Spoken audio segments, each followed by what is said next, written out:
Dr. Manmohan Singh.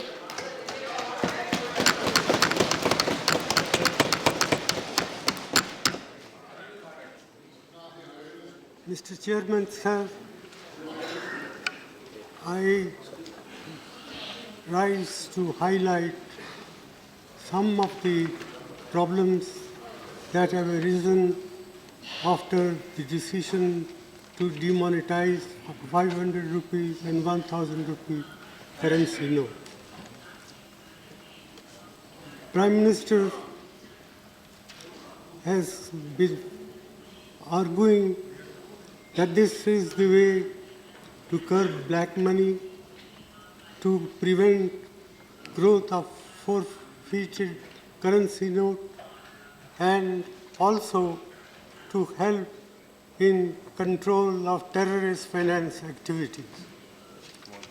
I do not disagree with these objectives, but what I do want to point out is that in the process of demonetization, monumental mismanagement has been undertaken, about which today there is no two opinions in the country as a whole. Even those who say that this measure will do harm or will cause distress in the short run, but be in the interest of the country in the long run. Well, I am reminded of what John Keynes said once, in the long run, all of us are dead. And therefore, it is important to take note of the grievances of the people, the ordinary people who have suffered as a result of this imposition on the country overnight by the Prime Minister. And I say so with all responsibility that the outcome,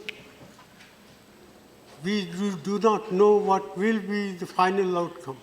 Prime Minister has said that we should wait for 50 days. Well, 50 days is a short period, but for those who are poor and deprived sections of the community, even 50 days torture can bring about disastrous effects. And that's why about 60 to 65 people have lost their lives, maybe more. And what is more is, what has been done can weaken and erode our people's confidence in the currency system and in the banking system. One, I would like to know from the Prime Minister the names of any countries he may think of where people have deposited their money in the banks, but they are not allowed to withdraw their money. This alone, I think, enough to condemn what has been done in the name of greater good for the people in the world. And, sir, I would further like to point out that, in my opinion, this scheme of monetization, the way it has been implemented, will hurt agricultural growth in our country, will hurt small industry, will hurt all those people who are in the informal sectors of the economy. And my own feeling is that the national income, that is the GDP of the country, can decline by about 2 percentage points as a result of what has been done. This is an underestimate, not an overestimate. Therefore, I feel that the Prime Minister must come with some constructive proposal how we can implement this scheme and at the same time prevent this distress that has been caused to the common people. It is no good that every day the banking system comes with modification of the rules, the conditions under which people can withdraw money.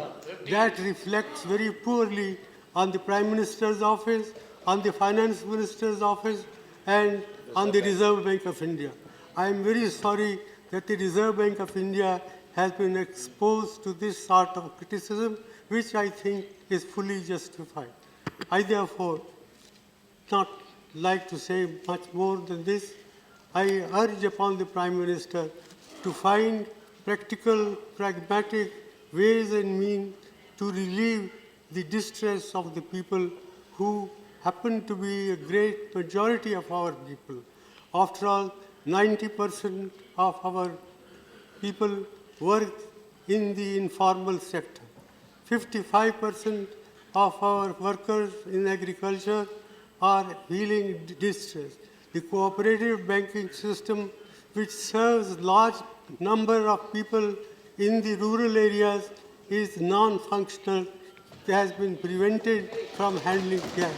So, in all these measures convince me that the way the scheme has been implemented, it's a monumental management failure, and in fact, it is a case of organized loot and legalized plunder of the government.